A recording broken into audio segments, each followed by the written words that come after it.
मैंने लोगों को परखा, समझा और फिर जाना कि इस दुनिया में इतनी बेहिसी है कि अगर हम अपना सब कुछ भी लोगों के लिए कुर्बान कर दें ना ज़िंदगी के अंदर, अगर हम अपना सब कुछ दे दें लोगों को, तो तब भी लोग यही ज़ाहिर करेंगे कि कुर्बानी इनका हक था और हमारा जो खुलूस था उसका कोई मोल है ही नहीं है, उसकी कोई औकात ही नहीं है। वो कुर्बानी उनका हक था और वो आपने देनी देनी थी।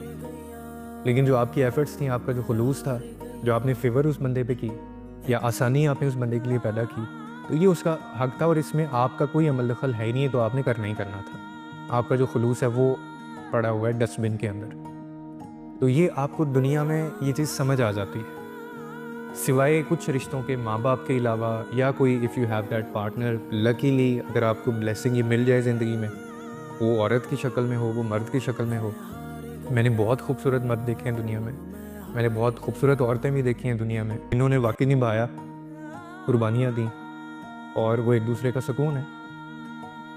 तो या माँ-बाप होते हैं। इसके अलावा दुनिया में कोई बंदा जो है ना वो आपके लिए मुख़लिस नहीं हो सकता।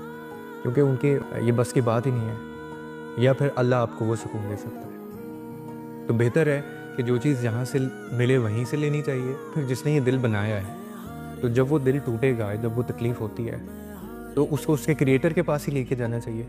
क्योंकि जिसने उसको बनाया है उस वो बेहतर जानता है ना। हम उसको ले जाते हैं ऐसे बंदों के पास कि जिन्होंने तोड़े होते हैं वो, जिन्होंने हमें तकलीफ़ दी होती है। तो इसीलिए ये बेहिसी है दुनिया के अंदर, किसी के ऊपर एहसान ना करें। आप सिर्फ़ अल्लाह से डरें, अल्लाह की रज़ा के लिए करें जो करना है, किसी बंदे पे कोई एहसान नहीं करना। अगर करना भी है तो अल्लाह के लिए करना है और इसकी कोई दूसरी बात नहीं है। क्योंकि वो लोग इसको अपना हक समझते हैं और आपके खलूस की कोई अहमियत नहीं है and that is a bitter reality.